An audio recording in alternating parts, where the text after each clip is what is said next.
नमस्कार। लोकसभा चुनाव के नतीजे आने के बाद उसके तरह तरह के साइड इफ़ेक्ट क्या हैं और इन नतीजों की समीक्षा अभी तक जारी है। उसकी वजह यह है कि लोकसभा चुनाव शुरू होने से पहले ओपिनियन पोल जिस तरह से देश का मूड दिखा रहे थे और एग्ज़िट पोल आने के बाद भी देश में जिस तरह का माहौल बना था, नतीजे उसके उलट हुए, इंक्लूडिंग मेरे भी, जो मैंने उत्तर प्रदेश में मुझे लगता था कि भारतीय जनता पार्टी को कोई नुकसान नहीं होगा। खैर, ये आकलन गलत सही होते रहते हैं।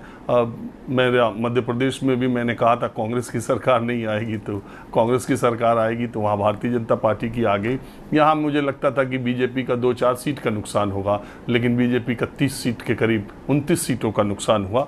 और ये जनता की कई बार नब्ज़ पकड़ने में, और बहुत सारे लोग अंदाज़ा भी लगाते हैं, सारे लोगों का आकलन रहता है, हज़ारों लोगों ने लगाया, कोई 10-20 लोग, हर संख्या जितनी आती उत्तर प्रदेश में सीटों की, करीब करीब किसी ने उस संख्या का आकलन किया ही होगा या किया ही था।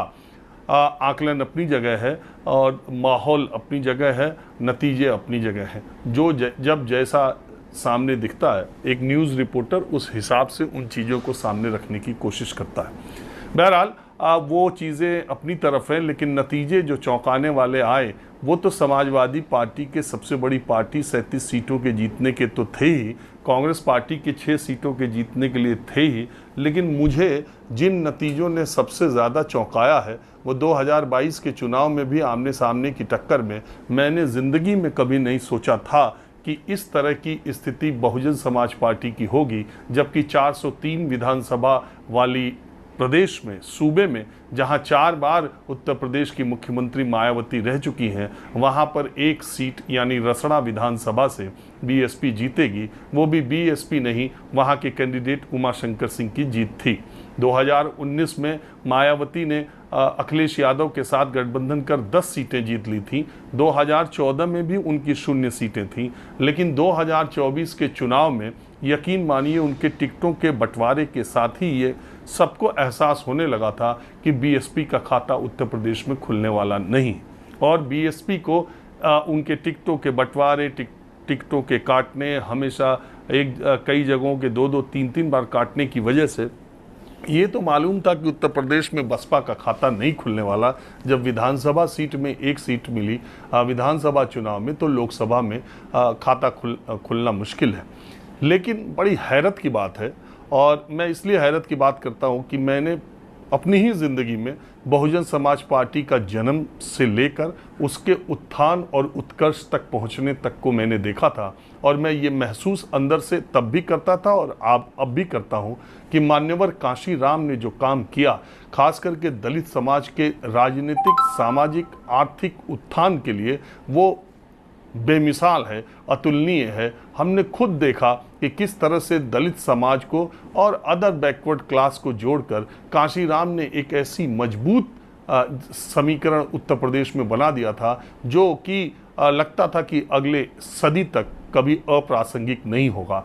कई बार ये दिमाग में बात आती है कि मान्यवर कांशी राम ने उत्तर प्रदेश में, और खासकर उत्तर प्रदेश में, देश में तो जो किया, उत्तर प्रदेश में खासकर उनकी मेहनत और उनके बहुजन समाज के मूवमेंट को जहाँ तक उन्होंने ले जा कर के खड़ा किया, अब उसका आगे क्या होगा, कांशीराम के सपने का क्या होगा, देश की और उत्तर प्रदेश की दलित राजनीति का आगे भविष्य क्या है, मायावती जैसी सशक्त नेता पिछले 15 वर्षों में इतनी कमज़ोर होते हुए यहाँ तक क्यों पहुँच गई, ये एक देखने वाली बात है। मायावती ने अपनी हार के बाद ये बात कही है कि उनको मुसलमानों को अब बहुत सोच करके टिकट देना पड़ेगा, और उन्होंने ये कहा कि एक तरह से उन्होंने अपनी हार का ठीकरा मुसलमानों के ऊपर फोड़ा है।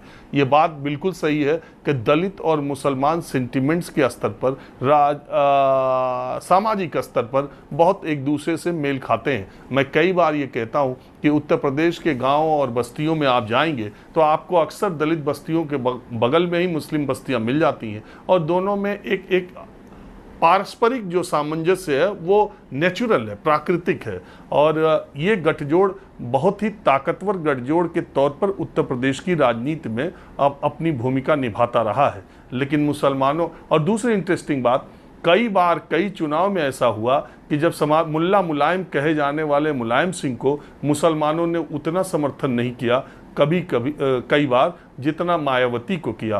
कभी भी अखिलेश यादव को जितने मुस्लिम वोट, अल्पसंख्यक माइनॉरिटी के वोट मिले हैं, उतने वोट मुलायम सिंह यादव को उत्तर प्रदेश की राजनीति में माइनॉरिटी के कभी नहीं मिले। ये शिफ्ट मुसलमानों का बीएसपी से समाजवादी पार्टी की तरफ स्थानीय चुनाव में और राष्ट्रीय चुनाव में कांग्रेस और समाजवादी गठबंधन की तरफ, ये बहुत ही बीएसपी के लिए चिंताजनक बात है जो मायावती ने अपने हारने के बाद की समीक्षा में उठाई थी।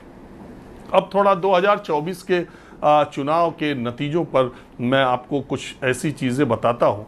पहली बात तो ये है कि अगर आप देखें 2014 में प्रधानमंत्री नरेंद्र मोदी जब चुनाव लड़ने के लिए आए थे और पूरे देश में उनकी लहर थी, वो एक नई हवा के झोंके की तरह आए थे और उत्तर प्रदेश में 2 परिवारों के अलावा कोई नहीं जीत सका, यानी मुलायम सिंह फैमिली के 5 लोग और 2 गांधी फैमिली के लोग। 7 सीटें मिली, 73 की सीटें, 80 में से 73 सीटें बीजेपी गठबंधन ने जीत ली थी। बावजूद इसके 34 सीटों पर मायावती की बीएसपी दूसरे स्थान पर रही थी। 34 सीटों पर मायावती की बीएसपी दूसरे स्थान पर रही थी और 19 से थोड़ा कम परसेंटेज उनका वोटिंग प्रतिशत रहा था। 10 साल मोदी सरकार के शासन में रहने के बाद 2024 में जब चुनाव होते हैं तो उत्तर प्रदेश में 9 यानी 10 से कम मायावती का वोट प्रतिशत होता है। इसका मतलब कि 14 से 24 में वोट प्रतिशत लोकसभा चुनाव में मायावती का आधा रह गया। मायावती ने अपने जाटव वोटरों का धन्यवाद तो किया है, लेकिन वो जाटव दलितों में जाटव वोटर ही कमिटेड वोटर के तौर पर मायावती के साथ खड़े रहे। बाकी जो दूसरे एससीज हैं, उन्होंने मायावती को इस इलेक्शन में उनको छोड़कर ज़्यादातर क्या मुझे लगता है कि 99% 90% इंडिया गठबंधन की तरफ चले गए। तो अब मायावती की राजनीति का आगे रास्ता क्या है? और दूसरी सबसे बड़ी बात, राजस्थान चुनाव के वक्त मैंने एक वीडियो बनाया था जिसमें मैंने एक बात कही थी कि चंद्रशेखर में मुझे जो आज़ाद समाज पार्टी के नेता चंद्रशेखर है, उनमें ऐसा भविष्य मुझे दिखाई देता है जिसमें मायावती के विकल्प के तौर पर आने वाले दिनों में वो खड़ा हो सकते हैं। मुझे बहुत सारे लोगों ने उस वक्त गलत कहा था और उन्होंने कहा था कि मायावती की जगह चंद्रशेखर कभी नहीं ले सकते हैं। उन लोगों को नगीना के लोकसभा चुनाव की तरफ देखना चाहिए जो कि एससी सीट है, और एससी सीट पर बीएसपी के कैंडिडेट का क्या बुरा हाल हुआ। मुझे लगता है कि 1989 या उसके बाद से लेके आज तक नगीना सीट पर बीएसपी के कैंडिडेट को, हाथी चुनाव चिन्ह को, इतना कम वोट नहीं मिला। उसकी वजह क्या है? बीएसपी चुनाव में होने के बावजूद उत्तर प्रदेश की जो 17 सीटें एससी के लिए आरक्षित है, उसमें एक भी सीट पर खाता नहीं खोल सकी। 8 सीटें भारतीय जनता पार्टी जीतने में कामयाब हुई, एक नगीना की चंद्रशेखर जीते, एक कांग्रेस पार्टी ने बाराबंकी की सीट जीती, 8-2-10 और 7 सीटें समाजवादी पार्टी ने जीती। 9 सीट, एक अगर चंद्रशेखर रावण को इंडिया गठबंधन में तो आप नहीं जोड़ सकते, लेकिन 8 इंडिया गठबंधन, 8 बीजेपी और 1 चंद्रशेखर ने जीती। ये एक गंभीर बात है कि मायावती की पार्टी जो इतनी मजबूत पार्टी है, वो एससी सीटों पर भी कुछ नहीं कर पा रही है। इसकी वजह क्या है? और इसकी वजह मायावती अगर मुसलमानों को इसका दोष दे करके काशीराम के सपने को, काशीराम की बनाई जो नींव है जिस पर उन्होंने एक इमारत खड़ी की थी, वो ढहने लगी है, तो क्या इसका दोष केवल मुसलमानों पर दिया जाना चाहिए? क्या जाटव वोटरों के बदौलत और सिर्फ मायावती जाटव वोटरों की नेता रह सकती है या इससे उन्हें कुछ हासिल हो सकता है? भविष्य मायावती का क्या होगा, इस पार्टी का क्या होगा, ये एक चिंता की बात है। मुझे कई बार मैंने कहा, मुझे बीएसपी पार्टी को देखकर कई बार ये लगता था कि सामाजिक न्याय आंदोलन के जरिए एक वर्ग विशेष को कितनी ताकत दी जा सकती है, काशीराम ने ये साबित करके दिखाया था। पहली बात तो ये है कि बीएसपी के संस्थापक सदस्यों और तमाम जो पिलर्स थे, मायावती ने उनको धीरे धीरे सबको काट के अलग कर दिया। दूसरी बात, मायावती की ये प्रवृत्ति कि उनके साथ बहुत दिनों तक कोई नेता, मुझे जब से याद है सतीश चंद्र मिश्रा से लंबे समय तक कोई भी उनके करीब नहीं रहा और कोई भी नंबर 2 की हैसियत में पार्टी में नहीं रहा।